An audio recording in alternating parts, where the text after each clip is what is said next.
ଶୁଣ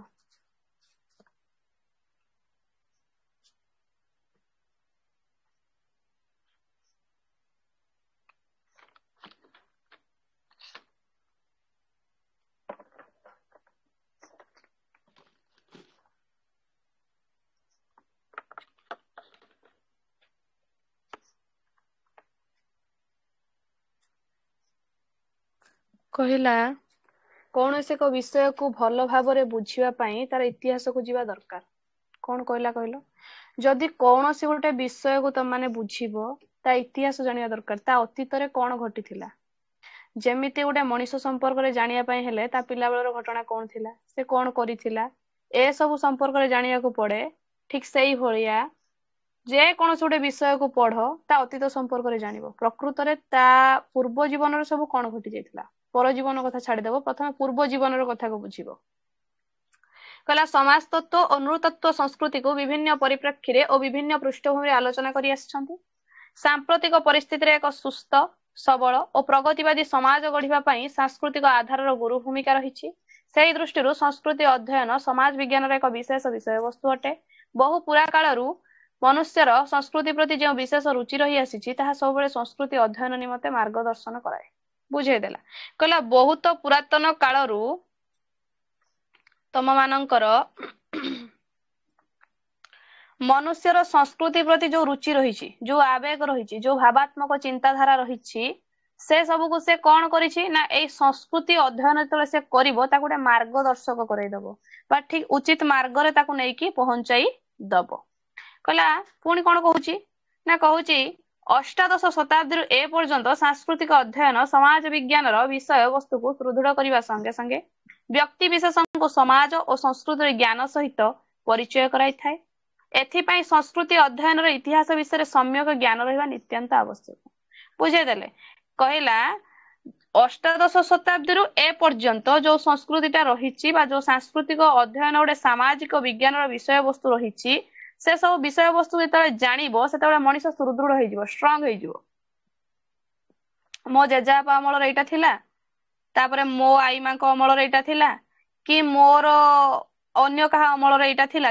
ଯାହା ଅମଳରେ ଯାହା ଥିବ ସେ ନିଜେ ଜାଣିଯିବା ପରେ ନା ନିଜକୁ ନିଜେ ସେ ଷ୍ଟ୍ରଙ୍ଗ କରିଦେବ। ଆଗକୁ ମୁଁ କଣ କରିବି, ମୋର ସଂସ୍କୃତିକୁ ମୁଁ କେତେ ମାତ୍ରାରେ ମାନିକି ଆଗକୁ ଯିବି, ଯୋଉଟା କି ସମ୍ୟକ ଜ୍ଞାନ ରହିବା ନିତ୍ୟାନ୍ତ ଆବଶ୍ୟକ। ଜଣେ ଗୋଟେ ସଂସ୍କୃତିକୁ ପଢୁଛି ମାନେ ସଂସ୍କୃତି ବିଷୟରେ ସ୍ୱଳ୍ପ ଜ୍ଞାନ ତା ପାଖରେ ରହିବା ନିତ୍ୟାନ୍ତ ଜରୁରୀ। କିଛି ଥାଉ ନଥାଉ ସଂସ୍କୃତି ଅଧ୍ୟୟନ କରୁଛି ମାନେ ସଂସ୍କୃତି ସମ୍ପର୍କରେ ସ୍ୱଳ୍ପ ଜ୍ଞାନକୁ ଜାବୁଡି ଧରିବା ନିତ୍ୟାନ୍ତ ଆବଶ୍ୟକ। ତାପରେ କଣ କହିଲେ?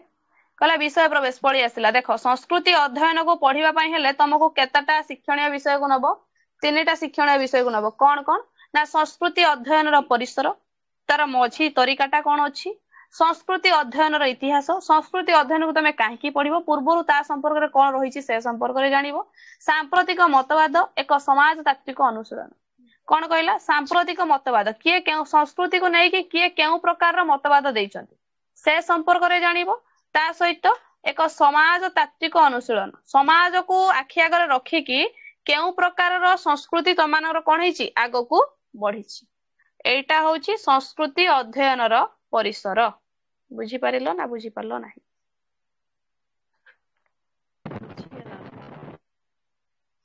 ସମସ୍ତେ ବୁଝିପାରିଲ?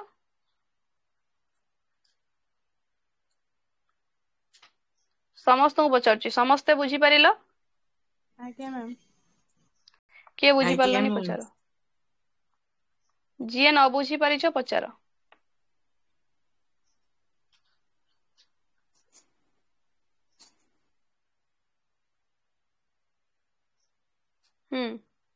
ଯିଏ ନ ବୁଝି ପାରିଛ ପଚାର।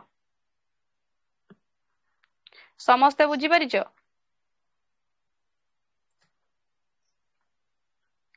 ଅଭିଲିପ୍ସା, ସସ୍ମିତା,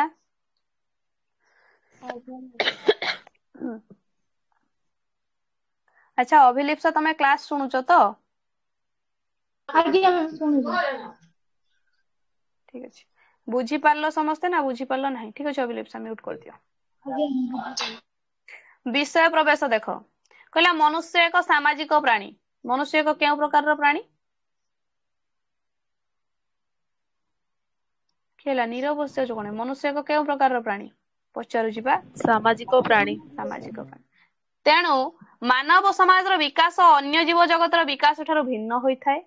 ପ୍ରାଣୀ ଜଗତ କେବଳ ପ୍ରକୃତିର ନିୟମ ଅନୁସାରେ ପରିଚାଳିତ ହେଉଥିବା ବେଳେ ମନୁଷ୍ୟ ପ୍ରକୃତି ଓ ପରମ୍ପରା ଉଭୟଙ୍କ ଦ୍ୱାରା ପରିଚାଳିତ। ବର୍ଷ ବର୍ଷ ଧରି ସାହିତ୍ୟ ପରମ୍ପରାର ପ୍ରଭାବ ବ୍ୟକ୍ତି ଓ ସମାଜକୁ ଗଢିବାରେ ବିଶେଷ ସହାୟକ ହୋଇଥାଏ। ଏହି ପରମ୍ପରା ସଂସ୍କୃତିର ଆଧାର ଅଟେ। ଗୋଟେ କହୁଛି ନେଚର ଆଉ ଗୋଟେ ହଉଛି ନର୍ଚର। ନେଚର କହିଲେ କଣ? ନେଚର କହିଲେ କଣ ବୁଝୁଛ? ତମ ମାନଙ୍କର ଗୁଣବତ୍ତା। ପ୍ରକୃତି। ଆଉ ନର୍ଚର କହିଲେ ଦୁର୍ଗୁଣ। ପରମ୍ପରା ଯୋଉଟା ଏଠି ଦୁର୍ଗୁଣ ଗୁଣ ହବନି। ଏଠି ନେଚର ଆଉ ନର୍ଚର ଭିତରେ କଣ ରହିବ? ଗୋଟେ ହଉଛି ପ୍ରକୃତି ମନୁଷ୍ୟର ଯୋଉ ଗୁଣବତ୍ତା ରହିଲା ତାର ପ୍ରକୃତି ତାର ଗୁଣ ଯୋଉଟା। ଆଉ ନର୍ଚର କହିଲେ କଣ? ତାର ପରମ୍ପରା। ବୁଝିଲା ଏଇ ଦିଟାକୁ ନେଇକି ଆରମ୍ଭ ହେଇଛି କଣ? ସାଂସ୍କୃତିକ ଅଧ୍ୟୟନର ଇତିହାସ। ବୁଝିହେଲା। ତାପରେ କହୁଛନ୍ତି ବର୍ଷ ବର୍ଷ ଧରି ସାହିତ୍ୟ ପରମ୍ପରାର ପ୍ରଭାବ ବ୍ୟକ୍ତି ଓ ସମାଜକୁ ଗଢିବାରେ ବିଶେଷ ସହାୟକ ହୋଇଥାଏ। ଏହି ପରମ୍ପରା ସଂସ୍କୃତିର ଆଧାର ଅଟେ। ପ୍ରାରମ୍ଭରୁ ବିଭିନ୍ନ ପ୍ରତୀକ ମାଧ୍ୟମରେ ଓ ଭାଷା ମାଧ୍ୟମରେ ସଂସ୍କୃତିର ପରିପ୍ରକାଶ ହୋଇ ଆସିଅଛି। ପରବର୍ତ୍ତୀ କାଳରେ ସଂସ୍କୃତିର ପ୍ରସାର ଧର୍ମ ଧାରଣା ସାହିତ୍ୟ ଶିକ୍ଷା ତଥା ବିଭିନ୍ନ ନୀତି ଓ ନିୟମ ମାଧ୍ୟମରେ ହୋଇଛି। ଅଷ୍ଟାଦଶ ଶତାବ୍ଦୀର ଶେଷ ଭାଗରୁ ପାଶ୍ଚାତ୍ୟ ସମାଜରେ ଏକ ବିଶେଷ ପରିବର୍ତ୍ତନ ଆସିଲା। କୃଷି ପ୍ରଧାନ ସମାଜ କ୍ରମଶଃ ସମାଜ ଆଡକୁ ଶିଳ୍ପ ଭିତ୍ତିକ ସମାଜ ଆଡକୁ ଅଗ୍ରସର। ଦେଖ ଯୋଉଠି କୃଷି ଭିତ୍ତିକ ସମାଜ ଥିଲା କୃଷି ଜିନିଷକୁ ନେଇକି ଯୋଉଠି ସବୁ କାମ କରାଯାଉଥିଲା ସେଠି ସବୁ କଣ ହେଲା? ଶିଳ୍ପ ପଳେଇ ଆସିଲା, କଳକାରଖାନା ସବୁ ପଳେଇ ଆସିଲା। ଏଇ ସବୁ ଜିନିଷକୁ ନେଇକି କଣ ହେଲା? ଆଗକୁ ବଢିଲେ। ବୁଝିପାରିଲ ନା ବୁଝିପାରିଲ ନାହିଁ?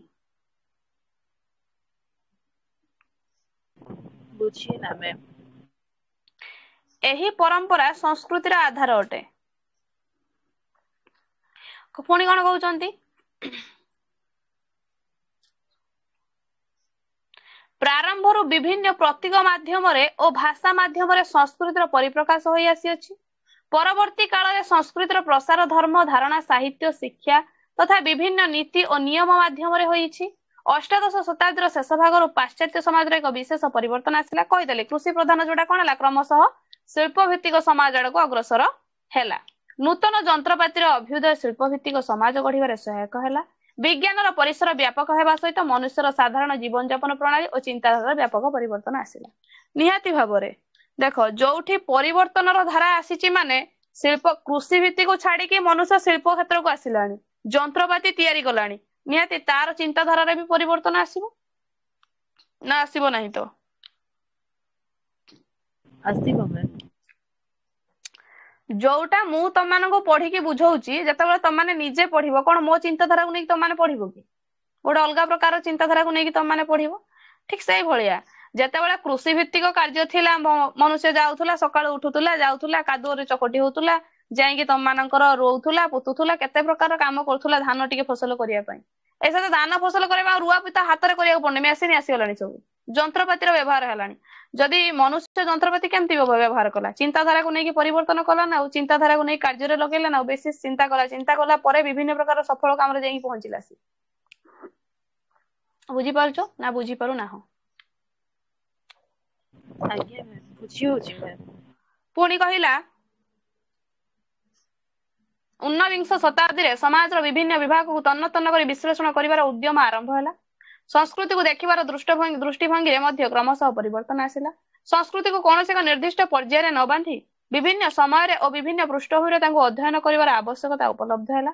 ଯେପରି ପରିବର୍ତ୍ତିତ ସମାଜରେ ପୌର ସମାଜ ସଂସ୍କୃତି ଗ୍ରାମ୍ୟ ସମାଜ ସଂସ୍କୃତିର ଭିନ୍ନ ବୋଲି ବୋଧ ହେଲା ପରେ ସଂସ୍କୃତିର ପରିସର ଆହୁରି ବ୍ୟାପକ ହେଲା ଏବଂ ଏଥିପାଇଁ ନିର୍ଦ୍ଦିଷ୍ଟ ବିଷୟବସ୍ତୁ ପଦ୍ଧତିର ବିକାଶ କରାଗଲା। ତାହେଲେ ଚିନ୍ତା କର ପରିବର୍ତ୍ତନର ଧାରା କେତେବେଳେ ଆସିଲା? ନା ଯେତେବେଳେ ସଂସ୍କୃତି ଅଧ୍ୟୟନର ଇତିହାସକୁ ମନୁଷ୍ୟ ବୁଝିବାକୁ ଚେଷ୍ଟା କଲା, ତା ଭିତରେ ଥିବା ଜିନିଷ ଗୁଡାକୁ ସବୁ ଜାଣିଲା।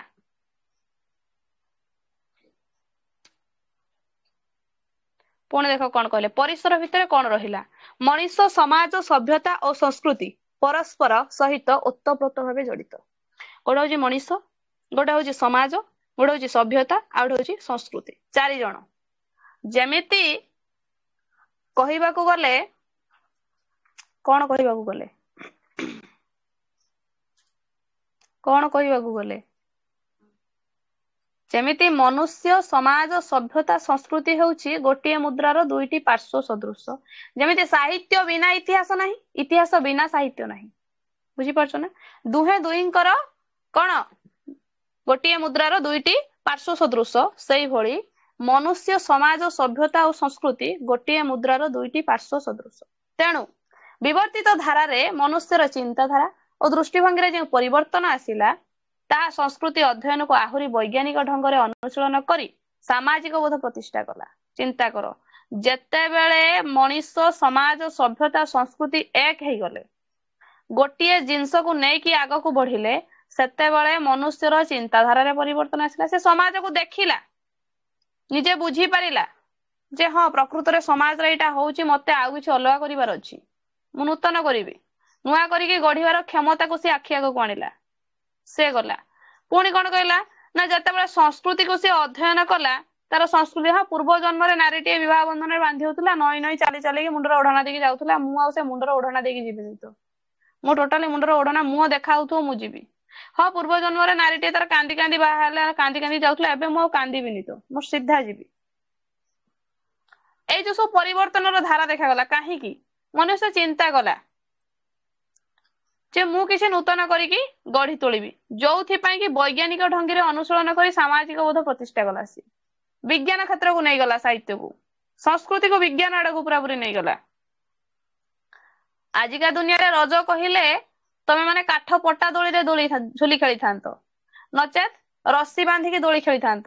କିନ୍ତୁ ଏବେ କଣ ରାମ ଦୋଳି ହେଇଗଲାଣି, ସବୁ ଯନ୍ତ୍ରର ବ୍ୟବହାର ହେଲାଣି। ମେସିନ ଦବେଇ ଦେଲା ବେଳକୁ ସେ ତାର ଘୁରୁଛି, ଚକିରି ମାଇଲା ଭଳିଆ ଘୁରୁଛି, ତମେ ବି ବସୁଛ ତା ଦେହରେ ଘୁରୁଛ। ଠିକ ନା ଭୁଲ?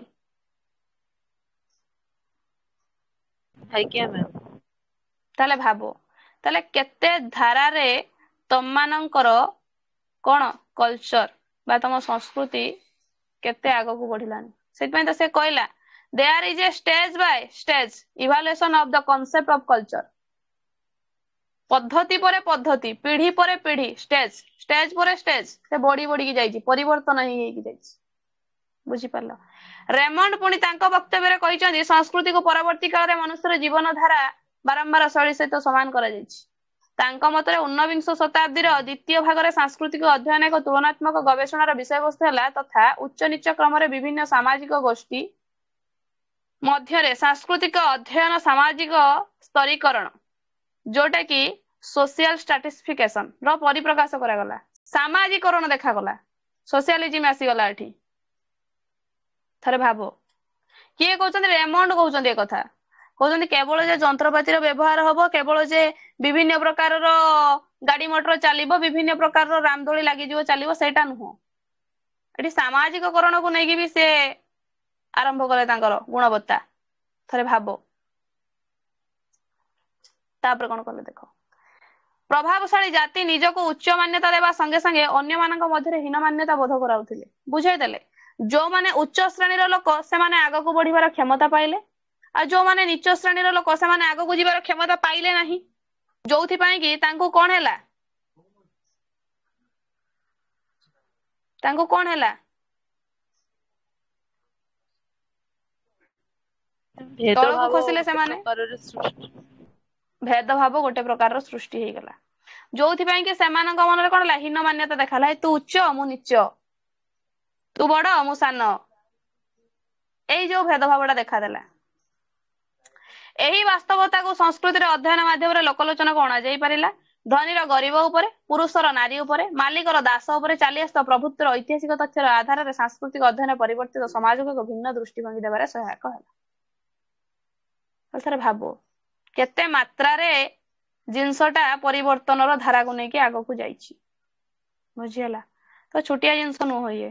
ସଂସ୍କୃତିର ଅଧ୍ୟୟନର ଇତିହାସ ବୁଝିବାକୁ ଗଲେ ତାର ପୂର୍ବ ଜନ୍ମକୁ ପୁରାପୁରି ଫେରିତେ ପଡିବ। ପୂର୍ବରୁ କଣ କଣ ଘଟି ଯାଇଛି ତାକୁ ଜାଣିଲେ ତମାନେ ସଂସ୍କୃତି ଅଧ୍ୟୟନ ସମ୍ପର୍କରେ ବିଶଦ ବିବରଣୀ ପାଇବ। ବୁଝିହେଲା? 9:01 ହେଲା। ଠିକ ଅଛି, 15 ମିନିଟର ଅବଧି ଦେଲି, ଯାଅ ଯାହା କାମ ଅଛି ସାରି ଦେଇକି ଆସ। ଏଇଟା ଆଜି ସାରିଦବା। ବୁଝିପାରିଲ ନା? 9:30ରେ ପୁଣି ଷ୍ଟାର୍ଟ କରିବି। ଶୁଭିଲା? ଆଜ୍ଞା ମ୍ୟାମ୍। ରହିଲି ହେଲା। ଜୟ ଜଗନ୍ନାଥ ସମସ୍ତଙ୍କୁ।